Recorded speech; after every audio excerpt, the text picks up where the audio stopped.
Pag na-touch yun, baka parang anong ibig nyo sabihin? Lalo pa, Mm. lalo pa yung mga recent events, kaya kita nyo nagsalita siya, ito'y galing sa kanya.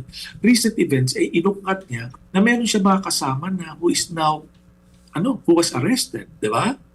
One Yes. is one is at large dahil sa ICC warrant at dalawa ay presently detained, di ba? Mm. So, yung hindi natin maalis doon sa tao na nag-iisip as to in-intimidate. Hindi natin ma-interpret na gano'n. Kaya lang yung timing noon, baka yung iba bigyan nila ng kulay.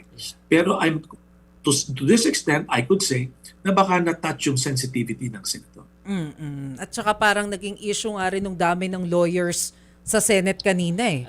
Hindi ba, attorney? Naiwan na lang daw siya na wala na nga daw si Senador Marcoleta.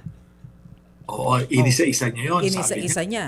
oo, sa panig nila, parang dalawa sila, di ba? Mm. Tapos wala na si Senator Marcoleta. So those are his views on the matter. At asahan ninyo, pag yan lumabas na si Director Matibag, malamang tatanungin nila.